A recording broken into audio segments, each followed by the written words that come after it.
Sam Raimi, the horror legend and the epitome of the DIY filmmaking attitude of if you want something done, then you're best doing it yourself. Known for one of the best horror trilogies to ever exist, starring the great Bruce Campbell and his even greater Shin, Spider-Man, he and his brother Ivan brought to the world a horror idea that they had been stirring up even before creating the Spider-Man movies. A story of a woman having a really bad time. Unlike his previous movies, Sam stated that he didn't want to focus on gore and other aspects that are associated with his movies, so proceeded to focus on gore and other aspects that are associated with his movies. Because the thing is, when it comes to Sam Raimi, is that he can't help but be Sam Raimi. Case in point, where he randomly decided to turn Spider-Man 2 into a horror movie for one scene because the children yearn for Evil Dead. Drag Me to Hell begins already in hell, California in the 1960s, as we see that a little boy named Juan has stolen a necklace from a gypsy wagon, and instead of trying to fight him for his caravan, he's been cursed. Juan's parents have taken the young boy to a medium named Sean Sandenaire, but in my opinion, she's more of a small. It turns out that she's just kind of terrible at her work, as while attempting to cure the boy of the evil spirit that plagues him, she's beaten up by a rather violent gust of wind, and the child is thrown from a balcony to see if he will bounce. The child doesn't bounce, but what he does instead is be pulled down to the depths of hell as the evil spirit has come to claim his soul, as this movie is actually xenophobic against the gypsies, implying that they can summon demons.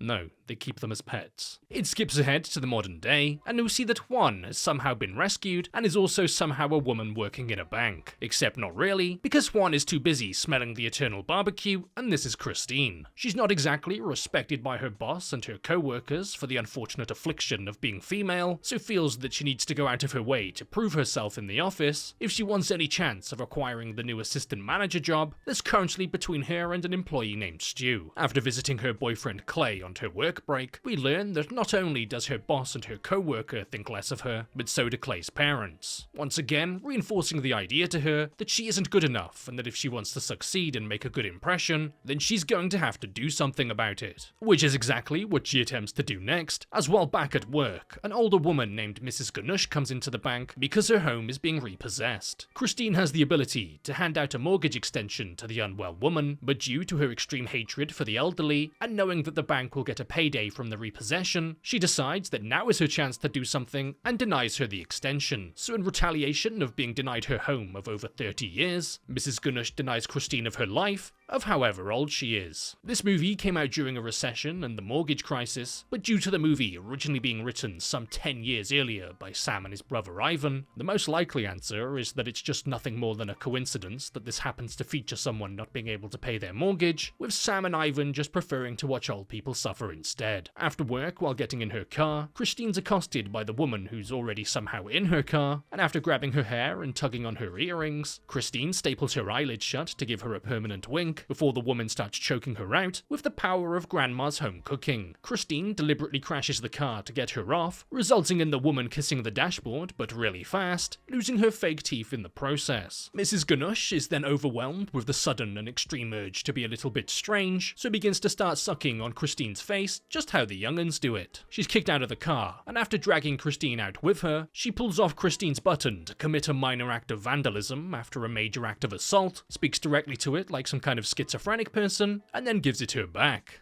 Must be a Hungarian thing. For some reason, the incident with the slightly unstable and very slobbery old woman convinces Christine to go and get her fortune read, because not only does she want to be assaulted in a day, she also wants to be robbed of her money too. With her boyfriend Clay, they go to visit a man named Ram Jas, who immediately senses a demon while trying to give her a reading, and decides that the best thing he could possibly do right now is nope. He tells her that a dark spirit is following her, and good luck with that. Clay thinks that this is all just a scam and that she's getting worked up over nothing, but nonetheless continues to love and support Christine, while always being someone that she can rely on because he really likes the weird ones. And that night, while home alone, she hears a strange noise in her house, followed by a gust of wind knocking the back door open, before the angry wind goes after her. Clay isn't exactly convinced about the misogynistic woman-hating wind, so calls a doctor to get this woman's head checked out. But it turns out that she's just having a bit of a moment, and the doctor explains it away as a little bit of post-traumatic stress disorder due to the assault which happened previously in the day. The demons are in her mind, and not in her house. Except not really, because the demons are very much in her house, as after going to sleep later that night, a fly crawls her way into her nostril and out of the other one, before burrowing its way into her mouth and stomach for a bogey-flavoured treat. After being woken up due to the gagging sensation of having something small and weird in her mouth while Clay is asleep next to her, Christine lays back down to see one of my worst nightmares.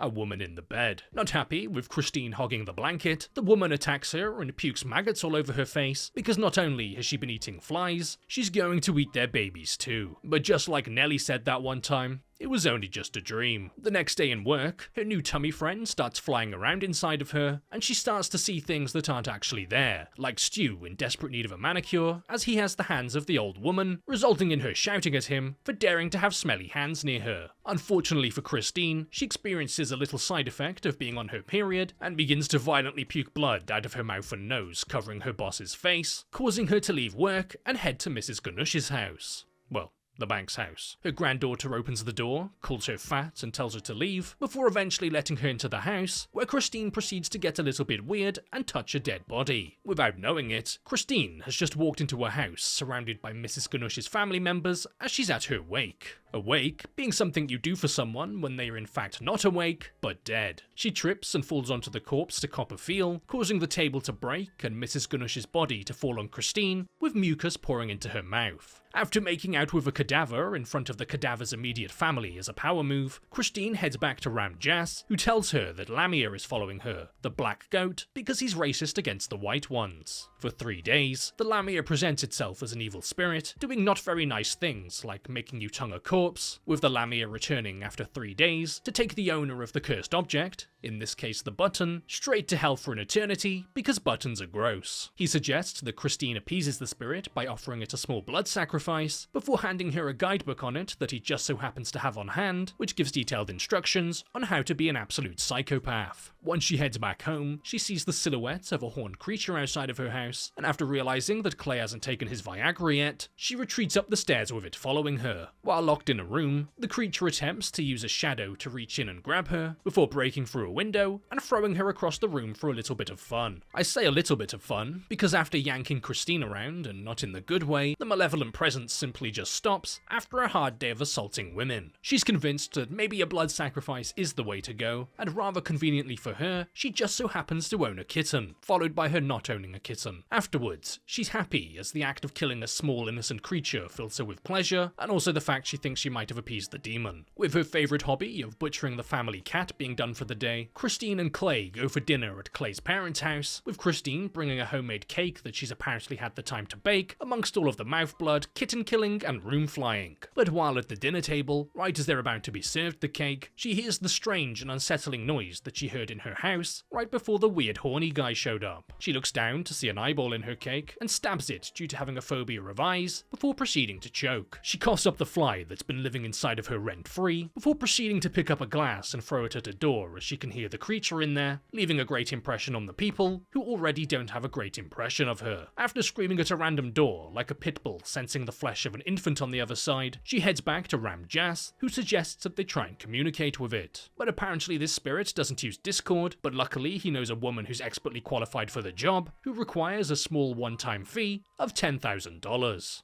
And all of your banking information. After finding out that she isn't going to be getting a promotion due to her boss not believing in the menstrual cycle, she decides to instead sell most of her possessions. And while gathering them, she's attacked by the now slightly smelly dead old woman, who begins to fist Christine but in the mouth, before having an anvil dropped on her head. You know, that thing that everyone has hanging up in their shed. After finding out that she's not even going to make half of what's required by selling all of her items, Clay steps in to pay for Christine, because once again, he likes the weird ones. On the third day of the curse, she arrives at the location, and it's the same house from 1969, owned by Sean Sandina, with her excellent track record. But luckily for Christine, she's not a little boy, so hopefully she'll be fine. A goat is brought into the room by Milos, Sean Sandina's helper, and she explains that she's going to summon the spirit and transfer it into the goat, and if they kill the goat, then they'll have committed animal abuse, but have also killed the demon. But after inviting the spirit in, suddenly things begin to move around the room, as other spirits have taken the opportunity to come. A woman in need of a new skin skincare routine, and the fiercest ghost of them all, some guy with a trombone. Eventually, Lamia arrives fashionably late to the party and possesses Sean Sandina. The spirit is transferred to the goat, but due to Milos's distaste for rope, he cuts that instead of the neck of the animal. The spirit is then transferred to Milos's body, with him then puking up Christine's sacrificed cat because he's more of a goat person. He then does a little dance and hits Ramjas with a chair because he's always wanted to be in the WWE. Sean Sandina is then able to banish Lamia from the seance before dying from the unfortunate side effect of being old. Ramjas explains that because the demon was not killed, he will be back tomorrow and that she's going to get a really good suntan. But he suggests to her that now all else has failed, there is one more thing she could try. Gifts the button to someone else before tomorrow, causing them to become the owner of the cursed item, with their soul being dragged to hell instead. On the way home, she and Clay almost run over an old man for the fun of it, causing the envelope with the button in to get mixed up with a bunch of other paperwork. She decides that she's going to gift the button to the soul of Mrs. Ganush, because I guess the dead can't really say no to a gift, so decides to dig her up for a little sniff. She tears open the coffin and forces the envelope into her mouth before kicking Mrs. Ganush in the face, because screw old ladies. She's about to drown in a puddle of old person soup as the grave fills up with rainwater, but just manages to make it out in time after having a nice little swim with the elderly. And now, after finally being freed from this curse due to bathing with an old woman, Christine then finds out that she's been given the promotion due to Stu secretly trying to sell their biggest client. With that good news, she's about to go on a trip with Clay, so meets him at the train platform as he plans to propose to her, when suddenly he pulls something out of his pocket, an envelope that she left in his car. It's the one with the button in, as she picked up the wrong one. Falling backwards onto the train tracks as a speeding train approaches, she's fast-tracked to her sun-soaked vacation as she's dragged down to hell.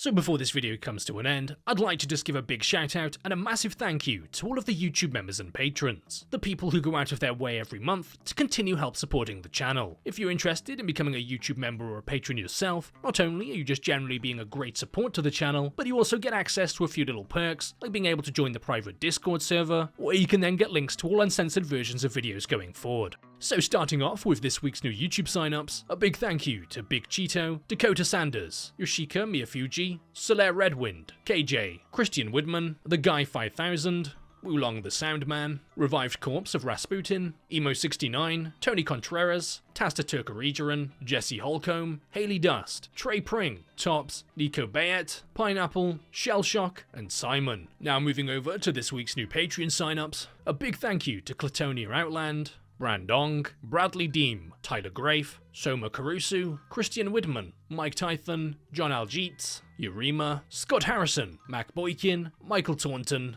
Commandant Salamander, Oni Bread, Elizabeth Thompson, Caitlin Spencer, Shellshock, Dakota Elliott, Melindwa John Stewart, Citizen Insane, and Duncan the Gone. So once again, a massive shout out to all of the YouTube members and patrons, and a big thank you to everyone else for watching.